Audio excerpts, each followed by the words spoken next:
Good evening, this is the Oscar X. We're here with Brother Bro, and it's time for a short films video. We watched all 15 of the Oscar-nominated short films. We're going to talk about our opinions on them, what we would pick, and what we think is going to win. And this is our official prediction for these films. Let's start out with a live-action short. I think this is ultimately the one I'm struggling the least to make my prediction for. So in this lineup, you've got I'm Not a Robot.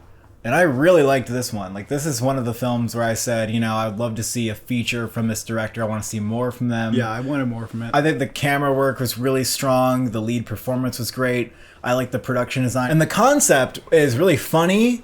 And the way that, like, the script kind of ropes you in, flipping the story on its head, like, going in a direction you don't really expect. It was very fun and exciting. And I love the final shot.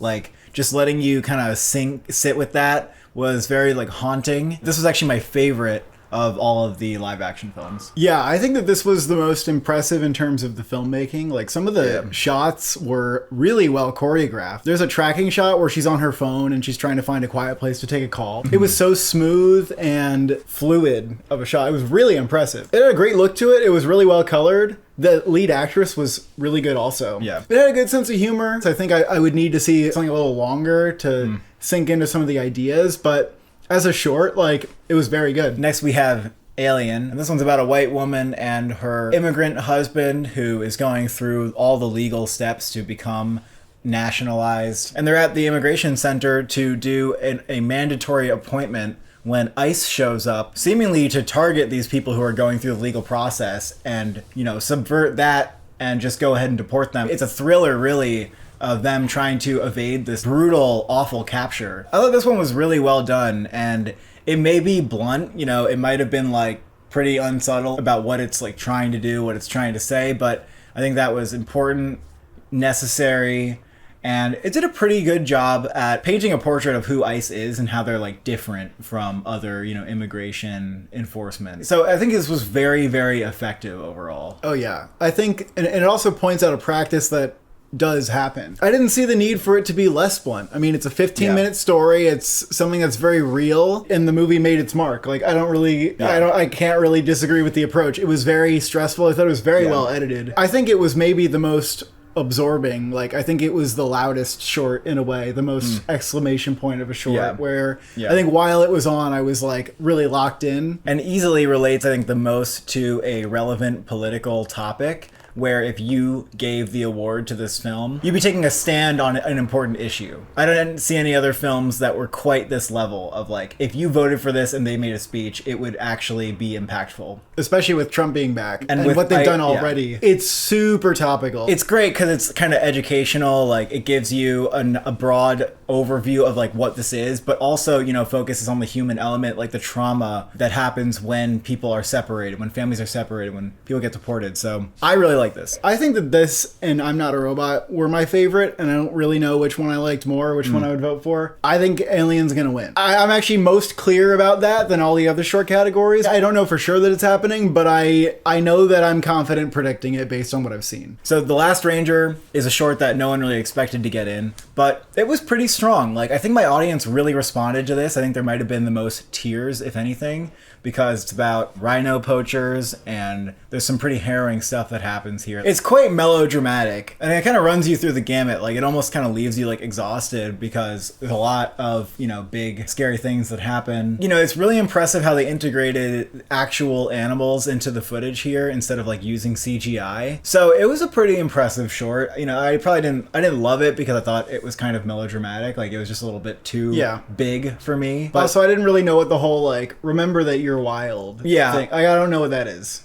Yeah, and it's a film that ends in, like, hey, this is, like, the real life issue, everybody. Which also is similar with Anuja, and it's similar with Alien. So there's a big theme here about, like, these films connecting to real life issues that, you know, they want to, like, galvanize your support for. This one, I really did feel like it was a crowd pleaser, though. I gotta say. Yeah, it was very heavy and emotional. It definitely is easy to be sympathetic towards this issue. I liked how the dad character was tied into the whole mess. I thought that gave it another layer. The main girl was very impressive in this, by the way. The little girl actress. It was kind of insane how good she was. I couldn't help but feel like this was a dark horse maybe for a win, but I still feel stronger about Alien. Nobody's predicting this. No. And I will say, in general, with the short categories, I haven't seen any year where a movie that wasn't in the top 3 on Gold Derby won. Never seen it before. Okay. In all the shorts in over a decade. So the next film is Anuja, and this is an Indian film about a girl who lives in the street who is torn between, you know,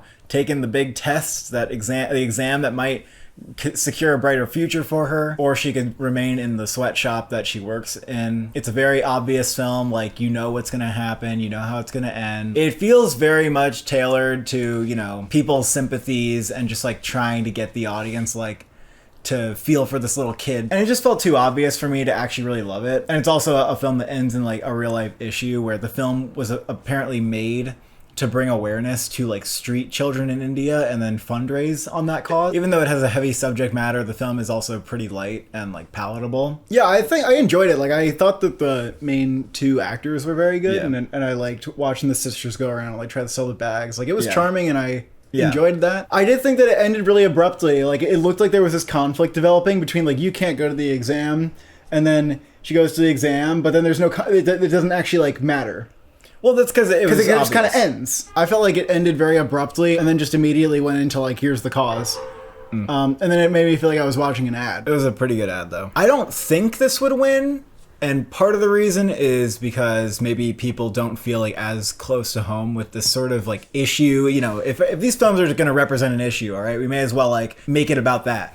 And this is just like a less close to home issue than compared to like some of the other ones. Well, also English language films win a lot of the time. And English language films win a lot. And it's true about the animated category, it's true about the live action one, and Alien is the one English film here. Yet another reason. And the last film is The Man Who Could Not Remain Silent. This one is very short. It's brief. It kind of like makes its point and it gets out. I think maybe the length and the fact that it is very contained, like maybe that kind of hurts it in comparison to the other ones. Yeah, I could see it coming across as a bit slight, a bit too like, you know, you get in, you get out. But I liked that the film kind of ends and wants you to linger with it. Yeah. And I thought that it developed a very simple scenario, but it asks some good questions there without too much exposition or explaining what you're supposed to think about. Yeah, like I think for what it was very well done. It's slow burn, it's pretty intense, and it makes a pretty deep impression. I can see how many feel like it's their favorite film of the bunch, you know, because maybe the questions it's asking are pretty deep. I don't know, like, how deep I thought the questions really got for me. Yeah. I thought the filmmaking was strong, too. There were some really tense pans. Yeah, and I think the performance was really good from the lead. Yeah. You know, he does a lot without saying virtually anything. The filmmaking here and in I'm Not a Robot were the strongest examples of just filmmaking. Yeah, like directors where I'd be interested. Oh, they have another film coming up. So this one, some people think it could win. What do you think about that? Well, anything that's number one on Gold Derby has a chance. It has a high letterbox, got a high IMDb score. I think this is number 2 for me. I don't know what number 3 is that much. Maybe Anuja, but I weirdly have like the Last Ranger at number 2, but I feel like that's just wrong. I think it's not gonna happen. Again, Gold Derby's good at predicting this. Like I looked back on the years, and like most of the time their number 1s come true. Sometimes the number 2s, rarely the number 3s. They're wrong about this. Like I think Alien's got this. That's fine. But Aliens is number 2 and it's surging. Yeah. And also, something I've noticed is that a lot of times last minute switches and surges will happen in the short film categories because this is the time where people are actually like catching up on it and figuring out what's going on. Yeah. So things can change very quickly. Something that's number 4 might suddenly become number 2, or something that's number 3 might suddenly become number 1. And I wouldn't even be surprised if at this rate Alien sneaks up to the number 1 spot on Gold Derby. I want to point out that what's happening on Gold Derby is this year in particular, we were very wrong about shorts, like as a collective. The number 1s and number 2s did not get nominated. So what happened was like they just defaulted to like, oh, well, like I think this one was like the 3rd predicted to get nominated here. So it became number 1. And people were like, all right, well, that was like the highest in the nomination likelihood. So like maybe I'll just put it at number 1. But I think you have to kind of reassess. Like, and I think that reassessment is kind of slow, and maybe Gold Derby is still catching up, like you're saying. Well, there's no obvious films here. Like there's no runaway favorites. There's no bow in short animated film. There's no Wes Anderson live action. The like Pixar movie. Yeah. It's not obvious in any of the categories. It really isn't. But this is the one I feel the best about predicting because I have the Alien. I have the best reason. It's an English language film. It represents an issue that's very topical right now, and it's also very good. Like it was near the top of my list. Yeah. So I have no reason to go against that. No, this is the easiest for me. Animated short, Wander to Wonder. This one definitely stands out for being very creative. The stop motion animation, this and Beautiful Men, both kind of reminded me of Anomalisa and how realistic the movements and I think the cinematography was very strong with Wander to Wonder. It kind of has this like realism to it, and the way that the stop motion people like move around. It had this really intriguing tone, felt kind of surreal. It felt more grounded in like a real world. In general, the world building here was very captivating. I could have watched, the whole feature, and it felt like this was maybe a teaser for something that was greater to come, and then it kind of just ends. Yeah. So if anything, the problem here is that the film kind of leaves you hanging, and it doesn't feel like it's told a full story. Wanting a little more, I think. But which is good, a lot of the times in short films. Yeah. It's like a fantastic proof of concept for something that could be. It was really entertaining. It was funny. It was unexpected. It throws you for a loop. I really liked this one, and it stood out for its creativity. I could see people voting for it on that basis alone, just saying like I was impressed. Yeah, I mean, this movie won the Annie for Best Short, and it also won the BAFTA for Best British Short. That's not surprising because it is a British short, and they said on stage that they took 8 years to make it, so people are now aware of that fact. I mean, I think this is a contender to win. Also, it's the only English language film in this category, which we have to consider. Winning those two precursors, precursors in shorts aren't that strong, but the fact that it has two is compelling. The fact that it stands out is compelling. I think it's number 3 on Gold Derby and number 1 on Kalshi betting market. But it is not a kid's short, and a lot of the times the winner of this category is for childs. Except for the windshield wiper. That was a rare adult win. I mean, look, The Boy, the Mole, the Fox, and the Horse freaking won. Like, they like it when you're for kids. And I will say that this one's a little bit gross. There are penises. There's like flies everywhere. There's like nasty food. Like, it's a little bit of unpleasant. It's grimy. If Oscar voters are looking for something pleasant and light and upbeat, then this may not be the one. And that's usually the kind of thing that wins. This is in the top 2 for me to predict. I agree. And I don't know what to do about it. I agree. So let's talk about the number 1. Why not? And I think this is the film that is palatable for kids, not necessarily made for kids, but is about children and has that more like crowd-pleasing, upbeat, feel-good style to it. I really enjoyed it. Like, I felt very wrapped up in the story, hit all the right beats for me, tugged at the right heartstrings, and it was universal. Like, the message is really easy to understand, get on board with, and relate to.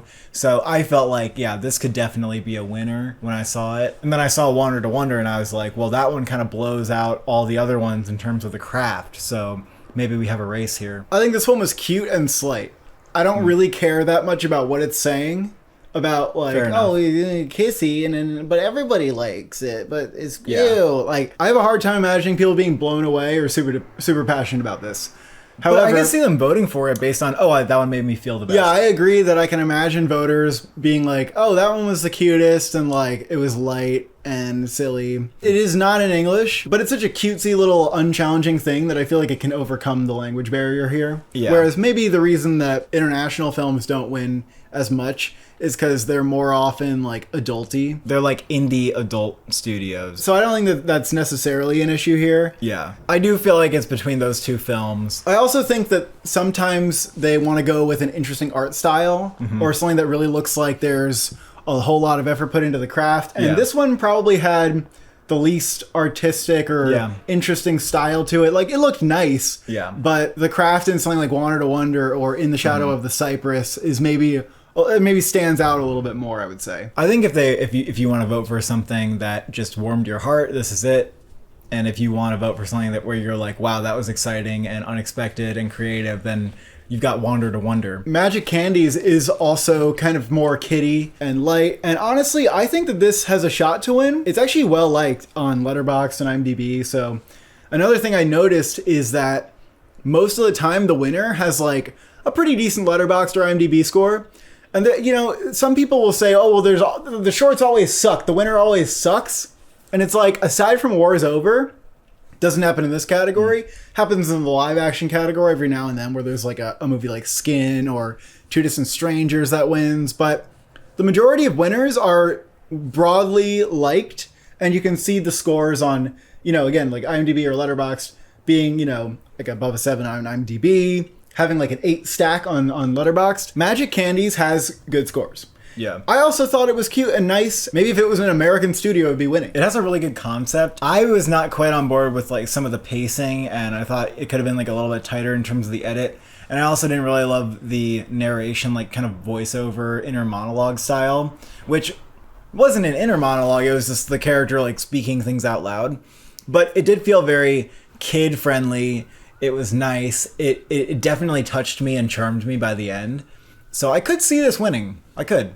But maybe in terms of the charmer, I felt more strongly that was yuck. I did really like Magic Candies, though. Not being top 3 on Gold Derby, though, I don't know if I can predict it. In the Shadow of the Cypress, we seem to feel differently about this one. I thought this had a really nice, beautiful 2D style to it. It's a dialogueless short film that relies on symbolism and visual metaphors. I like that the environment really told the story, where their house is on this beach and there's like a whale that gets washed up, and it's kind of a metaphor for like their stranded relationship, and then he's retreating to this ship in the water. Yeah. The central metaphor worked for me, and I felt like I understood what it was going for about their relationship and his demons that he's dealing with. I was just impressed that it told the story without dialogue and did so very beautifully. Yeah, I think this is one to be more impressed by, but maybe less likely to win over people's hearts, because it really does tell the story with symbols. I think in that it kind of risks losing people, so I don't think it's competitive to win, but I did think it was very well crafted. But I feel like it leaned too heavily on symbols for me to personally like care a whole lot, because I had to just kind of read into everything like intellectually and be like, okay, well, what is that like trying to be? What's that trying to be? I don't think that this one is looking to compete for the win as much. It might confuse people. It honestly might be my vote. Like I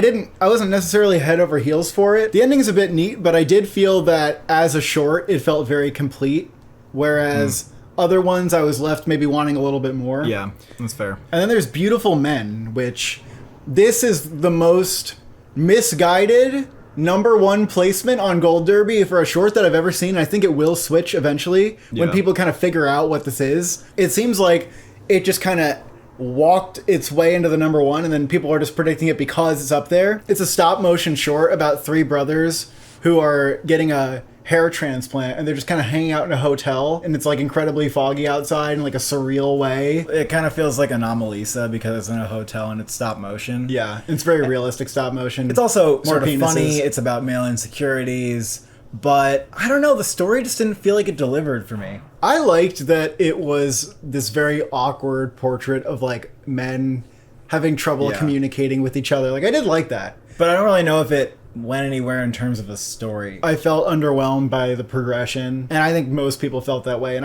everything I read about it is people who are like, yeah, I didn't love this. Yeah, so I don't lowest understand how I would win, and I have it at number 4 or 5. It has the lowest rating on Letterboxd. I really like the animation, though. I mean, the way that characters are just kind of stand around, those micro movements that they pay a lot of attention to. Very realistic characters. I like how they're schlubby bodies, but you don't see that a lot in animation. Yeah, I don't think Beautiful Men has a chance at all. I might just stick with Wander to Wonder, though, given that 1, it's in English, and 2, it's been taking some awards. It's got a speech at BAFTA. Honestly, I will probably go with whatever is higher ranked on Gold Derby the night before. I was looking at the history, and they're actually good at it.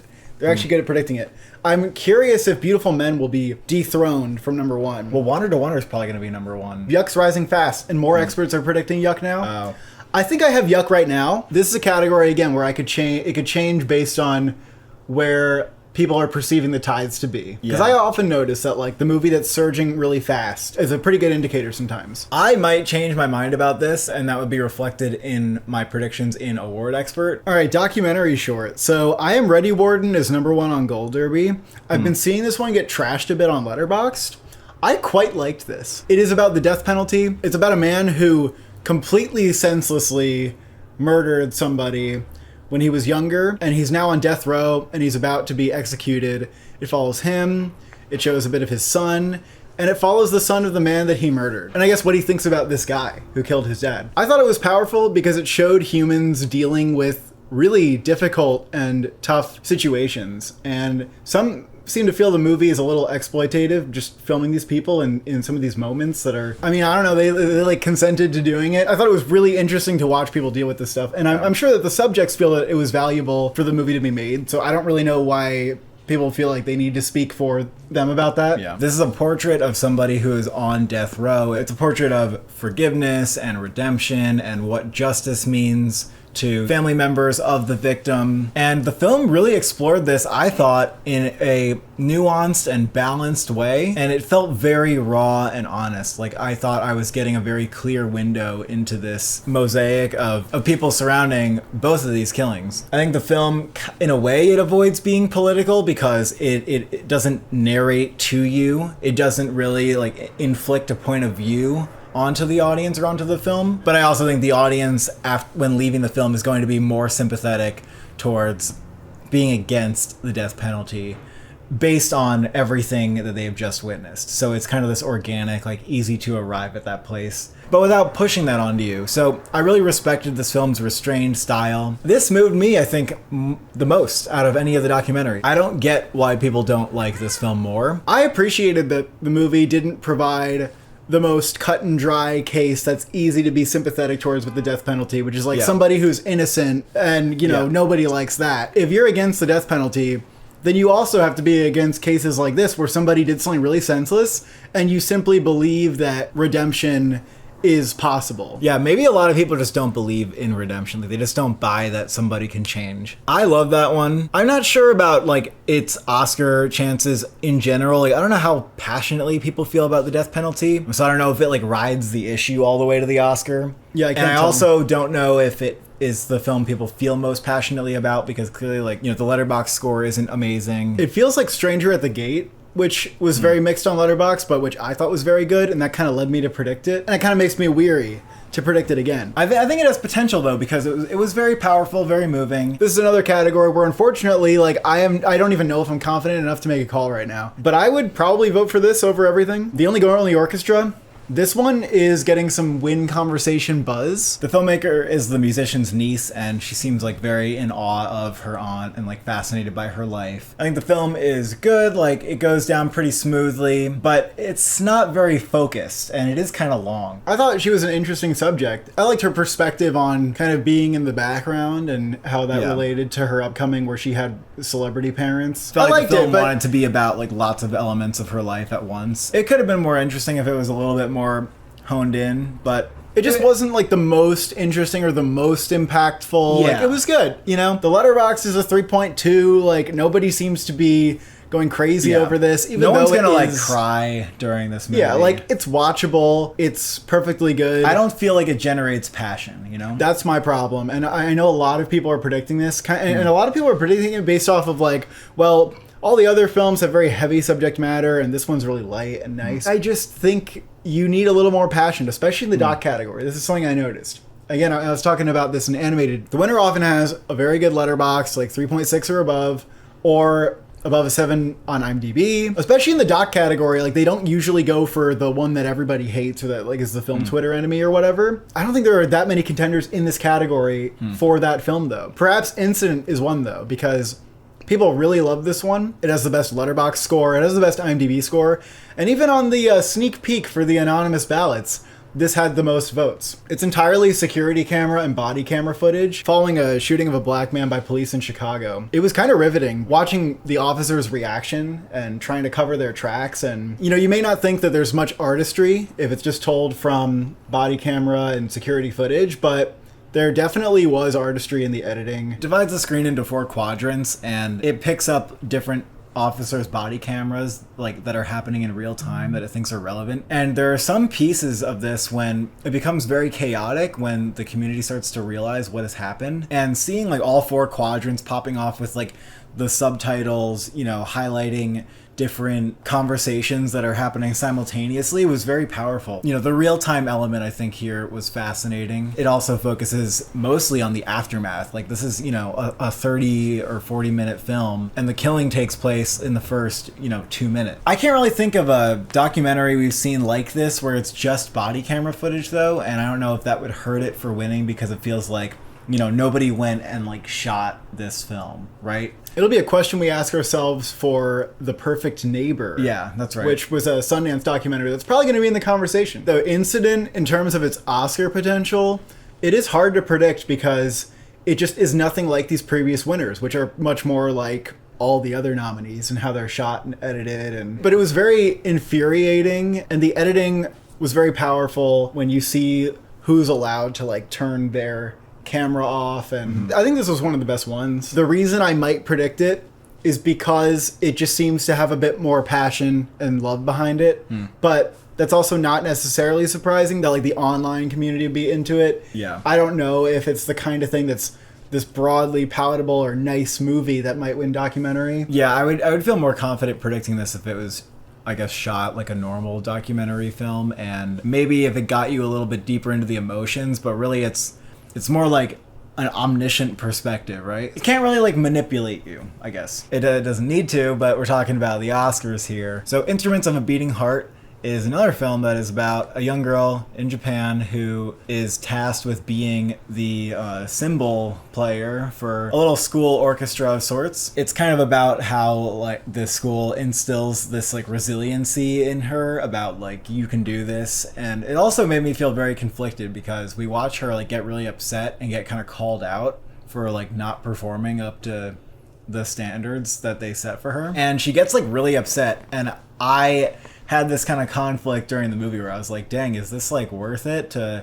put her through that? And in the end I was like, you know, I can see why that's valuable for kids. So Well, I was wondering if that's kind of like a Japanese culture thing. Yeah, to treat absolutely. people like that. Yeah. And also they were very much like imparting lessons onto them. Yeah, and it was kind of a look into like the collectivism a bit there too, with the way they want the entire orchestra to be in sync, and that's kind of what I think that's important them. too. Yeah, I think that's a really good lesson that we don't teach kids. So I feel like you get a nice sense of Japanese cultural values and how they're instilled in children and what it looks like to kind of build a kid up. I had kind of conflicting feelings around it, but I like that this film wasn't narrated to you. It didn't have interviews. It was very observational, and it told a really good story. It was also surprisingly unobtrusive. Yeah, I feel like I lived that experience with her. Like I felt like I was very much in her shoes, and so this was one of my favorite documentaries for that reason. I don't think this would win. I think the fact that this is a different culture like makes people feel less connected. I think people might just feel that the subject is not important enough. Yeah, like oh, that's not that. I mean, but if this was like the Japanese Academy Awards, maybe they'd be like, yeah, this represents us and like what we do, and this is a universal experience. So I feel like this isn't really at the top of my list for like considering what would win, but I really liked it. And then lastly, Death by Numbers. Death by Numbers. This is the only one that I did not like.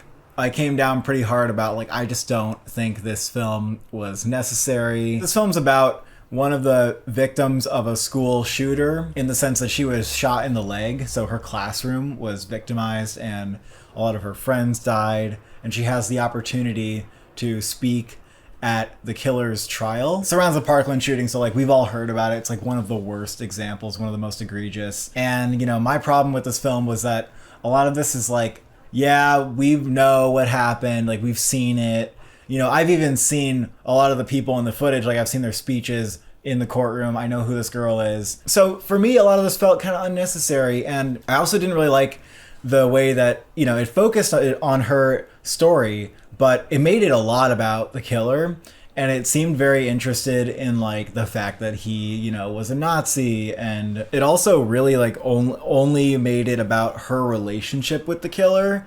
And I'm like, is that the best story to tell, especially in a documentary that kind of acknowledges that, you know, when it blurs out his face, that we shouldn't really pay too much attention to him. And in the end, the film was wrestling with the senselessness of this act, and it forced a catharsis into the story. She overcame something by delivering this monologue at him in the courtroom. And I'm like, that just feels false to me. I don't think it's the movie that's focusing on him. I think that this girl... It absolutely is. You can focus on any element of her life. Calm down. This girl is focused on him. She is fixated on him. She's fixated on his evil, and she is interested in how he ties into like Nazis and stuff like that. I guess that is her fixation. This is a story about how this one girl responds to it and how she's trying to understand it. Yeah, but there's still a lot of emphasis on like the killer where it didn't have to be like that. Yeah, I just feel like it's nauseating for me. Like even if she's like hyper fixated on this person, like, it's kind of nauseating to be focused on a person like that who is just motivated by like utter senselessness and just trying to get attention. Anything we say about this person is giving him oxygen. So I actually think my problem with the movie is that while I thought it was an interesting portrait of how this girl is like reconciling with and dealing with the aftermath, and you know how she uses like poetry and language to combat it, I also think that her mentality and her approach is very flawed. And I think that's fine. It's interesting to watch, but it also feels like the film wants us to feel her catharsis.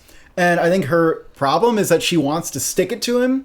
Yeah. And that she can, and that it matters what he thinks, right? And it matters what she says to him, or that he remembers her. He has too much power over her, basically. Like, I can't fault her for that because I don't understand that experience. Yeah. And again, it was an interesting portrait of that. But I wonder if the movie thinks that the audience should be in sync with that, because I don't actually agree with it. Oh, the movie absolutely wants the audience to like move in that direction of like, hey, she's like powerful, you know, she finally got to say what she wanted to say. It fed that to the audience. It wasn't organic. I also think the score was a little obtrusive at times. Yeah. And it was like,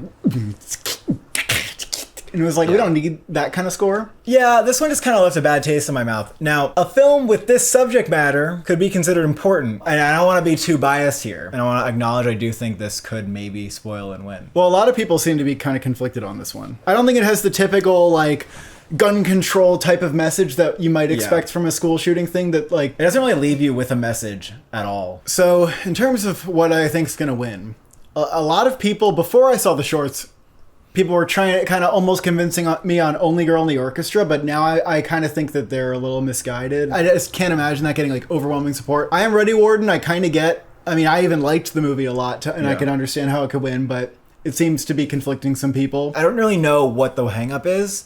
And I could see think like a normal person would be hung I could see normal people caring that he's not sympathetic enough or something. Incident really doesn't feel like a winner, but I know that it has more passion than some of the other ones. Perhaps. As long as I'm getting a proper gauge on that.